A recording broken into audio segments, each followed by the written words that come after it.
The garden was glowing with fairy lights, laughter filled the air, and violins played softly as my bride walked toward me. It was supposed to be the happiest day of my life, but just as we exchanged vows, flashing red and blue lights appeared. At the gate, sirens cut through the music, and an angry voice shouted, "This wedding is unauthorized. Shut it down immediately."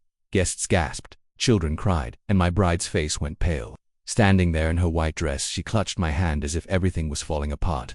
At the center of this chaos was our haste queen of trouble. She had dialed 911, convinced she had the power to destroy our wedding. What she didn't know, however, was that the very man she had just tried to stop was the police chief of the entire county, and I was about to teach her a lesson. The morning of my wedding felt like a dream. The sun rose over the horizon with a soft golden light, painting my backyard in warmth. I had chosen my home for this event not just because of the convenience, but because it meant something deeply personal. Over the years, I had turned my backyard into more than just grass and fences. It was a space of peace, a small haven with flower beds, stone pathways, and a wide open lawn where memories were already woven into the soil. Countless family gatherings had taken place there, birthdays, barbecues, even quiet evenings with just a cup of coffee. It was my safe place, and on this day, it was the heart of something greater: my marriage to the woman I loved. Decorators had been working since early morning, stringing fairy lights across the trees and setting white folding chairs in neat rows on either side of a makeshift aisle. Fresh flowers, roses and lilies, lined the way, their fragrance carried by a soft summer breeze. In the center, under a wooden arch covered in ivy, stood the altar. I remember pausing to take it all in, the sight of it almost surreal. I wasn't just a groom preparing for a ceremony. I was a man about to begin a new life, and there was no better place to mark that moment than the ground I had tended with my own hands. My fiancée, soon to be my wife, was inside with her bridesmaids, their laughter and chatter drifting out through the open windows. Even the sound of it made me smile. She was everything I had ever hoped for: kind, strong, patient, and somehow able to put up with me even on my worst days. When she said she wanted our wedding to feel intimate but unforgettable, I knew exactly where it had to happen. A backyard wedding wasn't about money or grandeur. It was about home, about roots, about starting something new surrounded by the people who mattered most. Guests began to arrive by late morning, dressed in suits and summer dresses, smiling as they took their seats or wandered the yard, admiring the setup. Old friends patted me on the back, uncles teased me with knowing grins, and my parents, both beaming with pride, made sure everything was running smoothly. For a while it felt like nothing could possibly go wrong. The energy was light, happy, and full of excitement. Children darted between chairs, chasing each other while their parents laughed and told them to settle down. Musicians tuned their instruments in the corner, preparing to fill the air with music once the ceremony began. But in the back of my mind, there was one thought I couldn't completely ignore: Karen. Karen was the kind of neighbor everyone wished they didn't have. She was the self-appointed watchdog of our HOA, the person who always seemed to be looking for something to complain about: too many cars parked along the curb. Karen would write emails, trash cans brought out too early. Karen would post pictures in the community group, kids playing basketball in the driveway. She'd knock on doors and lecture parents about noise levels. For years I had done my best to stay out of her way. I kept my lawn trimmed, my trash bins hidden, and my music low, but it never seemed enough. Karen lived for conflict, and she always found it when she learned about my wedding plans. I knew she wouldn't be pleased. Even though my backyard was private property, the thought of cars parked on the street, music playing, and people gathering was more than her tolerance could handle. She had cornered me a week before, her arms crossed tightly as she stood in front of her perfectly trimmed hedges. "You're really going to do this?" she demanded, her voice sharp. "Yes, Karen," I replied evenly. "I'm having my wedding in my backyard. Everything is planned, and everything is legal. It won't cause you any trouble." She scoffed, narrowing her eyes. "We'll see about that. HOA rules are rules, and you don't get to break them just because you think you're special." I walked away before saying something I'd regret, but her words lingered in my mind.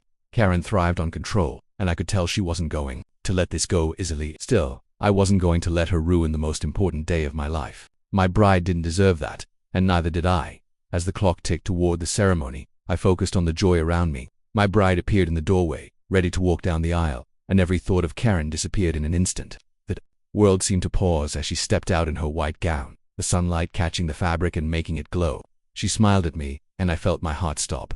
Every worry, every frustration faded in that moment. She was walking toward me, and that was all that mattered. The music began softly, violins filling the air with warmth. Guests rose to their feet, turning to watch her as she moved gracefully down the aisle. Her father walked beside her, his hand steady on hers, his eyes a mixture of pride and emotion. My chest tightened, and I had to take a deep breath to steady myself when she reached me.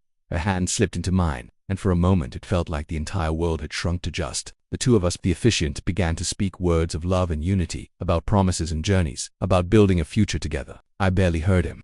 I was too lost in the way her eyes held mine, in the way her smile made me feel like I was standing at the beginning of forever. And then it happened. The first sound was faint, distant sirens. At first, I thought I imagined it, some far-off noise that had nothing to do with us. But it grew louder, closer, until there was no mistaking it. Guests turned their heads, whispering to one another as the wailing sound cut through the soft music. I saw confusion on faces, then worry. My bride's hand trembled in mine. The flashing lights appeared at the end of the street, red and blue slicing through the calm afternoon. Police cars, 3 of them, rolled slowly toward my house. My stomach sank. I didn't even need to ask who had made the call. I already knew. Gasps spread through the crowd as the cars pulled up to the curb, their lights reflecting off the fairy lights and flowers. Children clung to their parents and the musicians lowered their instruments, the music fading into silence. The officiant froze mid-sentence. My bride looked at me with wide, fearful eyes, as if wondering if our wedding was about to collapse before it even began. And then I saw her. Karen stood on the sidewalk just beyond the gate, her arms folded smugly across her chest. She looked like she had been waiting for this exact moment, as if the sirens were her victory song. She pointed toward my backyard, her voice loud enough for everyone to hear. "This wedding is unauthorized. Shut it down immediately." Gasps turned into murmurs, the energy shifting from joy to confusion and dread. Guests looked to me, waiting for my reaction, their faces caught between disbelief and anger.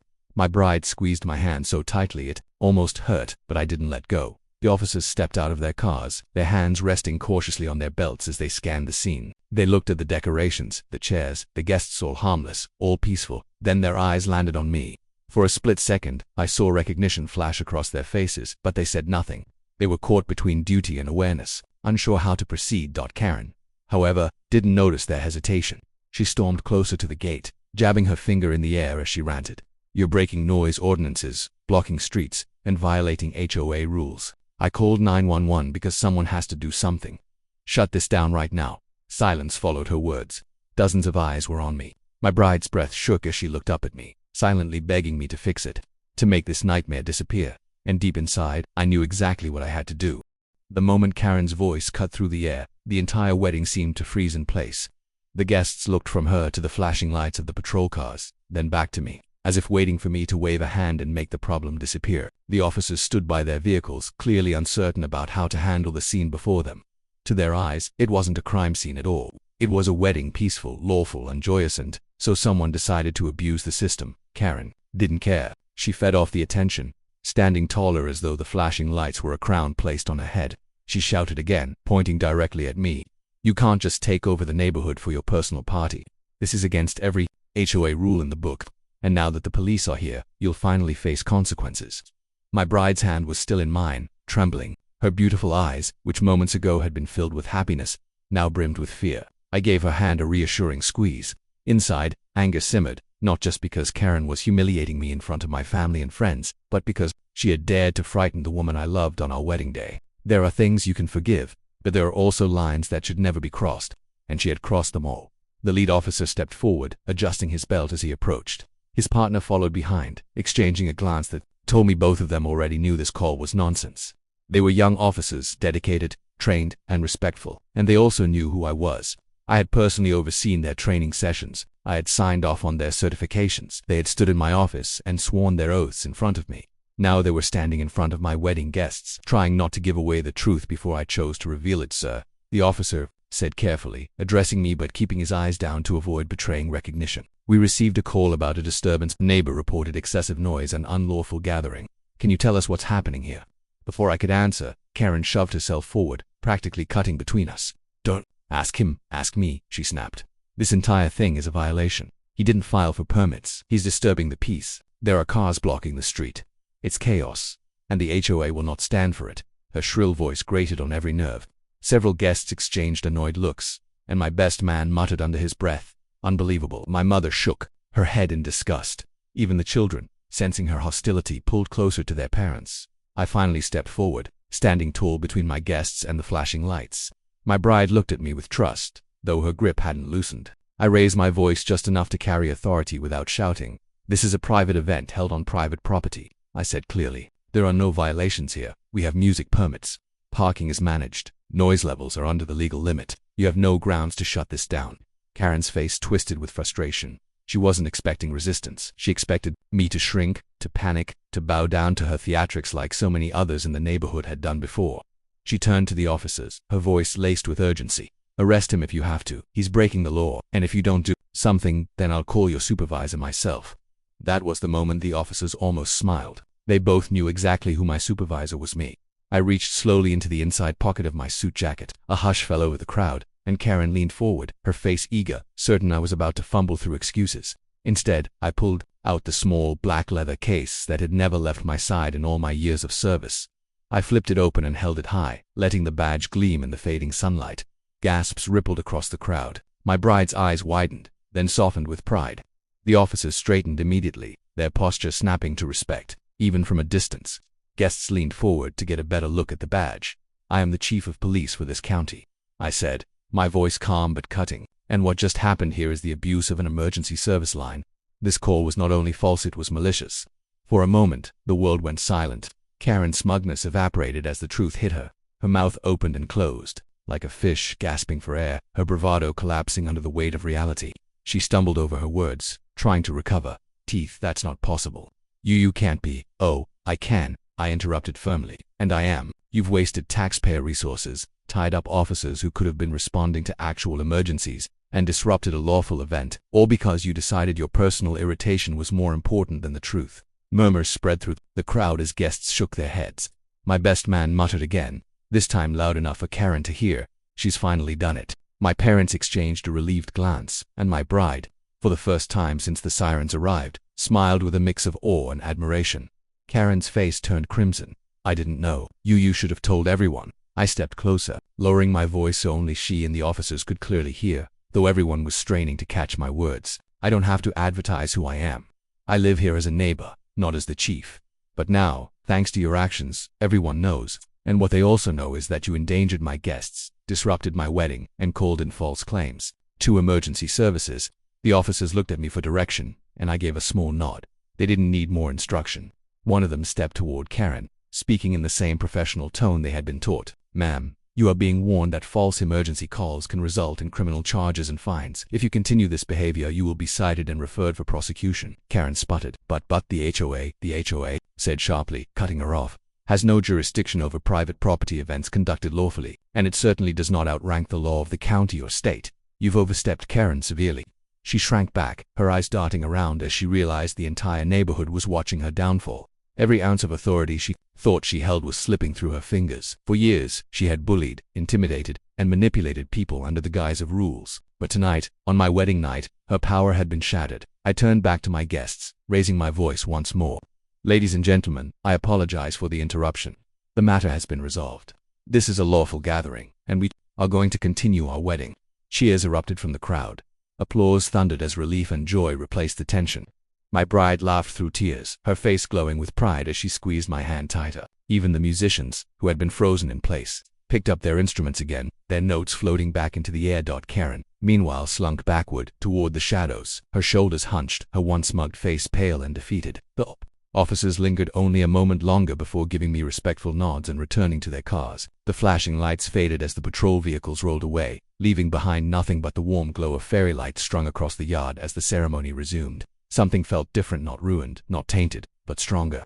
The guests looked at me with admiration, not just as the groom, but as a man who had stood firm, who had not allowed anyone, not even the infamous Karen, to derail the moment. My bride looked at me with love that was deeper than before. Love born from the knowledge that she had chosen a partner who would protect her, defend her, and stand against anything that threatened their happiness. The officiant cleared his throat, smiling as he picked up where he had left off. "Well, that was a first," he said, earning a round of laughter from the guests. "But perhaps it only proves how strong this union will be, that nothing, not even chaos, can stop what's meant to be." The rest of the vows flowed with ease. Each word spoken felt richer, heavier with meaning after what had just happened.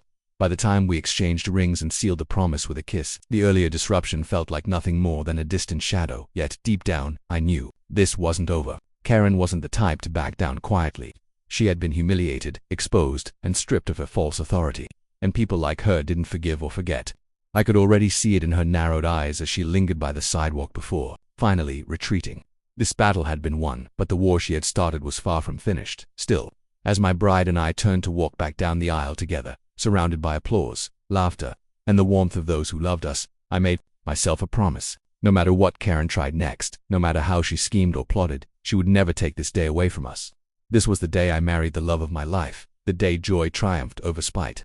And that was something no HOA, no Karen, and no false emergency call could ever erase. The kiss had sealed more than just our vows, it had sealed the spirit of the night. Applause and cheers carried us down the aisle, my bride's smile glowing brighter than the string lights above. Music filled the air again, the violins joined by a soft guitar, and the guests rose to their feet, celebrating the union we had all gathered to witness. For a moment, it was as though the sirens, the shouting, and the chaos had never happened, but the truth was still heavy in the air. Karen's outburst had rattled people, and even as we walked together, hand in hand, I could see guests glancing toward the sidewalk where she had stood. She was gone now, slipped back into the shadows, but her presence still lingered like a sour taste. Some of the neighbors whispered to one another, shaking their heads, their faces a mixture of disbelief and annoyance. Others looked relieved, even proud, that someone had finally stood up to her in such a public way. The reception began almost immediately, with servers carrying trays of food and drinks, laughter rising louder as the tension faded. Tables were set across the lawn, decorated with candles that flickered softly as the evening deepened. Children danced to the music while adults raised glasses, toasting not just the marriage but the resilience of the evening itself. The story of what had just happened was already spreading from table to table, each retelling growing more animated. "Did you see her face when he showed the badge?" one of my cousins said, his laughter booming across the yard. "I swear I thought she was going to faint on the spot." "She deserves it," another neighbor chimed in. "For years she's been running this neighborhood like she's queen." Finally, someone put her in her place. My bride sat beside me, her hand never leaving mine. Every so often she would lean closer and whisper, "I still can't believe that happened." Her voice was light now, filled with amusement instead of fear. She was proud of me, and that meant everything. But not everyone was laughing. A few of the HOA board members had attended the wedding, neighbors who were friends of mine but still part of the association's leadership. They looked uneasy, whispering among themselves as though calculating the fallout. For them, behavior wasn't just embarrassing, it was a stain on the HOA itself. She had always claimed to act on behalf of the board, and now her actions had dragged their reputation into the spotlight. As the reception carried on, I stepped aside to speak with some of them. "I don't want this wedding remembered for her," I told them firmly. "I want it remembered for what it is, a celebration of family and love." One of the board members, a man named Richard, nodded gravely. "Chief, believe me, none of us approved what she did. We didn't even know she was planning to call the police. She acts on her own most of the time. She claims authority. She doesn't have another," added, shaking her head. "It's been a problem for years, and we've let her get away with it. But after tonight, I don't think we can ignore it anymore." Their words were cautious, but I could see the shift happening. Karen's power had always come from intimidation and persistence. Few people wanted to deal with her, so they simply let her run unchecked. But humiliation has a way of breaking illusions, and tonight she had been exposed in front of dozens of witnesses. The seed of change was planted. Meanwhile, the laughter grew louder, and the dance floor filled. I watched my bride spin with her father, her dress flowing around her as though it had a life of its own. I joined her soon after, the music carrying us both into a rhythm that felt timeless. For a while, I allowed myself to simply exist in the joy of the moment, the cheers and clapping of our guests echoing around us. But even as I danced, my eyes occasionally wandered toward the dark edges of the street. Part of me expected Karen to return, to storm back in with another attempt at control. It wasn't in her nature to slink away quietly. She thrived on confrontation, and if there was one thing I knew about her, it was that she never accepted defeat easily. Sure enough, as the evening wore on and the stars filled the sky, I noticed her car slowly rolling down the street. She didn't park this time. Instead, she drove by slowly, her window down, her face shadowed but visible. She was watching, taking in the music, the laughter, the joy she had failed to destroy. Our eyes met briefly, and though she said nothing, the look she gave me was sharp and cold, a silent promise that this wasn't over. I didn't flinch. I simply held my bride closer and kept dancing. Karen could stew in her bitterness all she wanted. Tonight belonged to us. Still, her drive-by didn't go unnoticed. Guests murmured about it, some shaking their heads, others rolling their eyes. "She just can't let it go," someone muttered. And they were right. Karen was plotting her next move. That much was certain. As the night wound down, toasts were made, cake was cut, and stories were shared. One of my uncles stood to speak, raising his glass high. "To the bride and groom," he said with a grin, "and to the chief, may your marriage always be as strong as your backbone tonight." Laughter and applause followed, and my bride blushed while I chuckled, though deep inside I knew his words carried truth. By the time the last song ended and the guests began to leave, the air was heavy with satisfaction. Everyone was buzzing about the wedding, but even more so about what had happened. Karen had become the evening's cautionary tale, her actions turning her into the subject of ridicule rather than respect later. As we sat together in the quiet after the crowd had gone, my bride leaned her head on my shoulder. "She's not done," she whispered. "You saw her face. She's going to try again." I wrapped my arm around her, pulling her close. "Let her try," I said softly. "She doesn't get to run this neighborhood anymore." Tonight proved that, but I also knew Karen. She wasn't just embarrassed, she was furious. And fury, in people like her, didn't fade. It grew, twisted into schemes and vendettas. The HOA board might be reconsidering her place, but she wasn't about to surrender the control she had fought so hard to keep. In the days after the wedding, I began to hear murmurs. Neighbors stopped me during morning walks, congratulating me on the wedding but also sharing whispers about Karen. Apparently, she had been going door to door, spinning her version of the story. According to her, she had only been trying to protect the neighborhood from noise and disruption. She claimed I had overreacted, that I had used my position unfairly to embarrass her, but no one was buying it. People had seen the truth with their own eyes. They had watched her smirk as the sirens arrived. They had heard her demand that the police shut us down. And they had witnessed her humiliation when I revealed my badge. Her lies had no power anymore. Still, Karen wasn't one to give up. Rumors began to surface that she was rallying certain HOA members, trying to push for new regulations that would give the board greater control over events, gatherings, and even property use. It was her way of clawing back authority, of rewriting the rules to justify her behavior. And though I stood confident, I knew this was only the beginning of a larger battle. Karen had shown her hand, and I had shown mine. What had started as a wedding day interruption was now spiraling into something deeper: war over control, authority, and the very spirit of the neighborhood. As I lay beside my new wife that night, her hand resting gently on mine, I made another silent vow. Just as I had defended our wedding, I would defend our home. I wouldn't allow Karen or anyone to poison the place where we planned to build our future. Whatever she tried next, I would be ready, because she hadn't just crossed me as a neighbor, she had crossed me as a husband, a protector, and a man who had dedicated his life to upholding the law. And Karen was about to learn that when you push too far, eventually, the law pushes back. The days following the wedding should have been nothing but quiet joy. My wife and I settled into our new rhythm, filling the house with laughter, unpacking wedding gifts, and making plans for the future. But in the background I could feel a storm brewing. Happiness was ours, but Karen's shadow lingered just beyond the fences. It started subtly. A few days after the ceremony, I noticed a new flyer posted on the community bulletin board near the entrance of our neighborhood. It was neat, official-looking, stamped with the HOA's logo. The headline read, "Emergency HOA Meeting, Discussion on Noise, Gatherings and Neighborhood Order." I didn't need to look twice to know who was behind it. Karen may not have put her name on the paper, but her fingerprints were all over it. The language was dramatic, claiming recent events had disrupted the peace and raised concerns about misuse of private property for large-scale functions. It called for tighter restrictions, permits for events, limits on gatherings, and penalties for disturbances. When I brought the flyer home, my wife read it with a sigh. "She's not letting it go," she said, her voice low with frustration. "No," I agreed, folding the paper. "She never would. This is her way of clawing back control after she lost it at the wedding." My wife looked at me, worry in her eyes. "Do you think she can pull this off?" "Not if I have anything to say about it." The following week, the HOA meeting became the talk of the neighborhood. People stopped me during jogs or when I was out watering the lawn. Some offering support, others just curious about how things would unfold. Most were tired of Karen's antics, but a few had, when it swayed by her fear. She was clever in that, weight-twisting facts, presenting herself as the lone warrior protecting the neighborhood from chaos. When the evening of the meeting arrived, I put on a simple button-up shirt, not my uniform. I didn't want to walk in as the chief of police. I wanted to walk in as a neighbor and homeowner. Still, I carried myself with the same authority I always did. My wife came with me, her presence steadying. The community hall was already buzzing when we arrived. Rows of folding chairs filled the room, and nearly every one was occupied. Karen sat at the front table with the board, her posture stiff, her smile sharp and triumphant. She looked like she'd been waiting all week for this. The meeting began with the usual business financial updates, landscaping reports, but everyone knew why they were really there. Finally, the chair of the board, Richard, cleared his throat. Next on the agenda is a proposal submitted by one of our members regarding community gatherings and event regulations. Karen stood immediately, clutching her folder of papers. "Thank you, Richard," she said, her voice loud and rehearsed. "As we all know, recent events have disrupted our neighborhood's peace and quiet. While weddings and parties may seem harmless, they create noise, traffic, and safety concerns. Our streets were blocked, emergency services were misused, and chaos ensued. We must act to prevent this from happening again."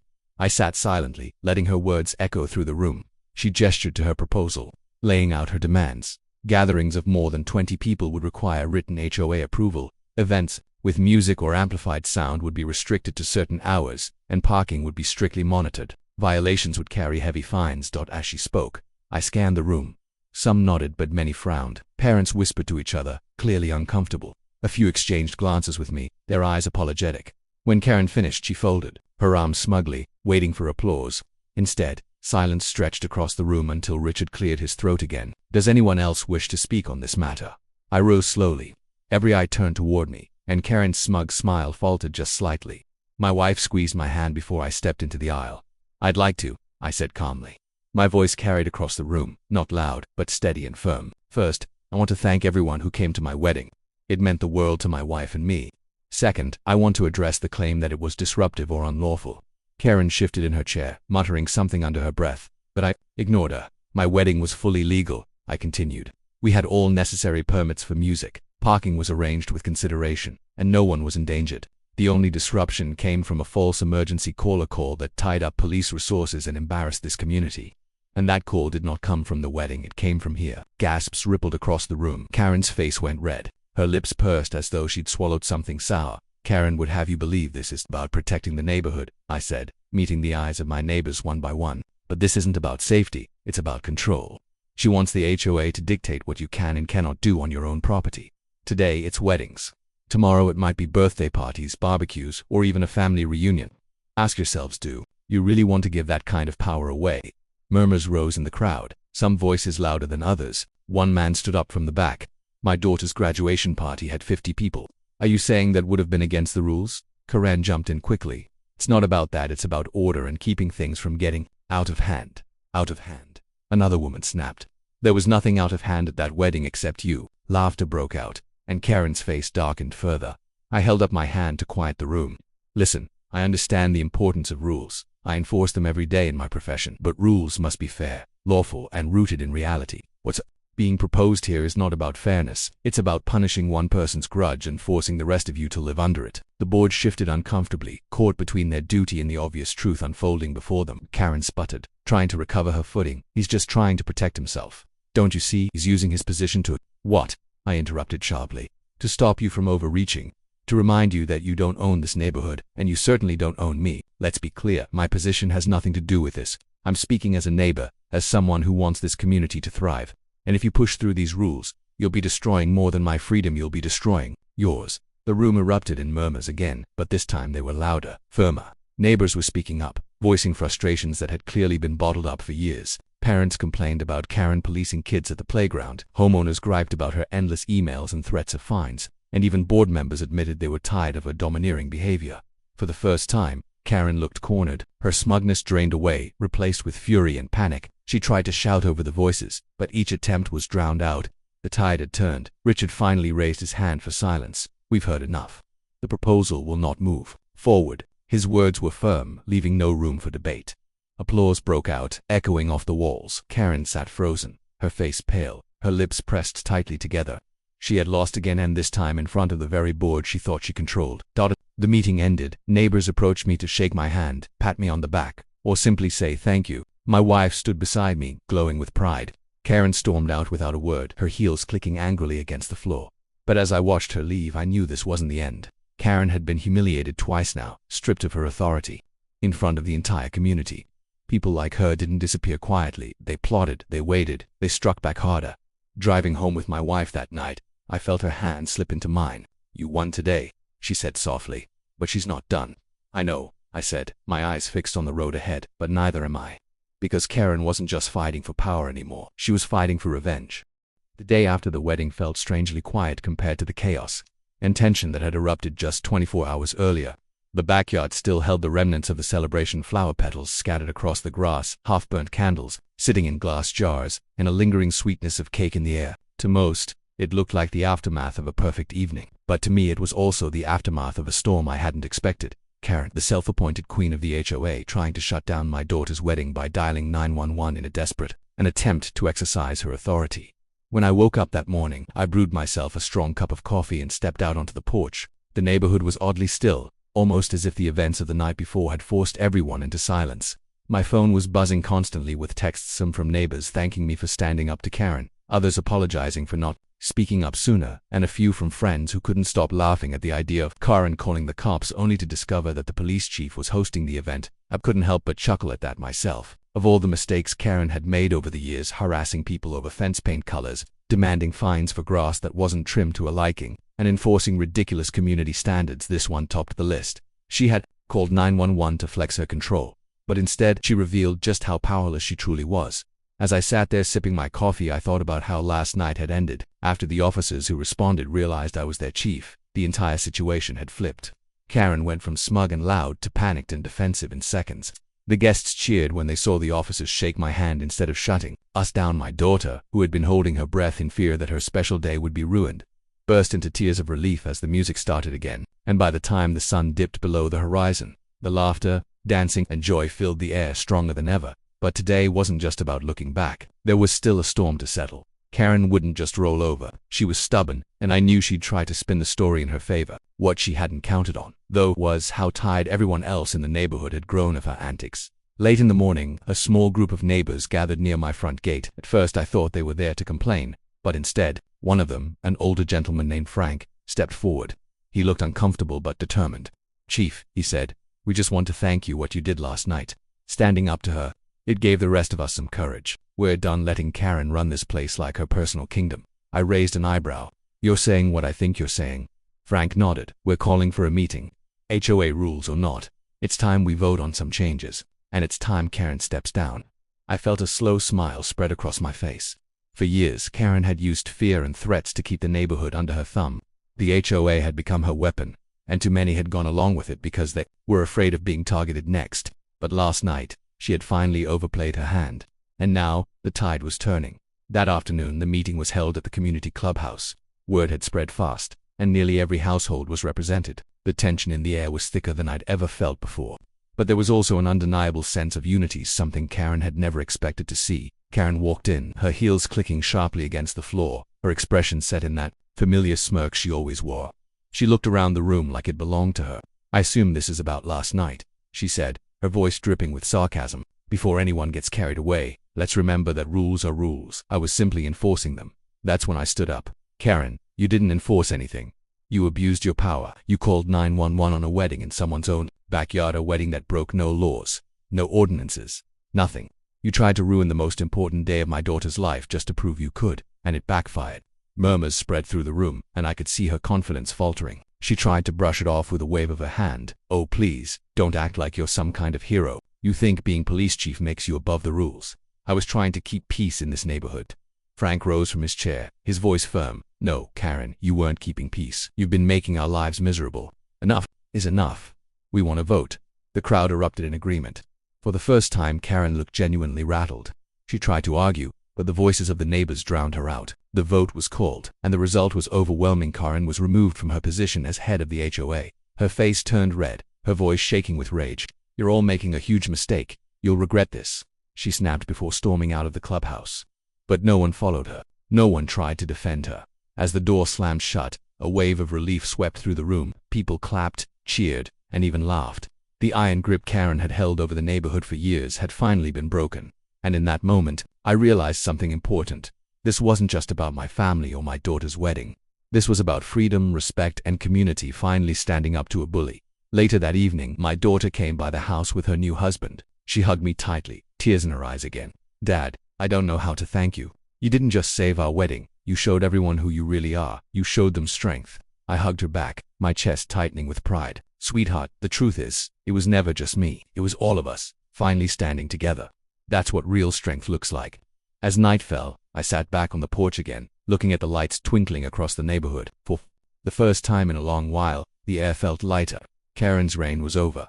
My daughter was married, her day saved from disaster, and the neighborhood finally had a chance at peace. The irony of it all wasn't lost on me. Karen had tried to use the police to ruin us, and in the end, it was the police chief she went up against. She had no idea that the very power she tried to weaponize would be the thing that ended her rule. I leaned back, taking a deep breath of the cool evening air.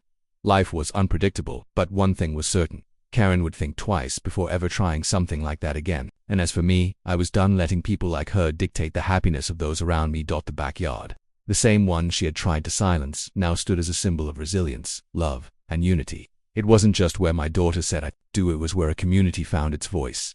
If you enjoyed this powerful story, make sure to like, share, comment, and subscribe for more real-life inspired tales on my channel, Bright Reality.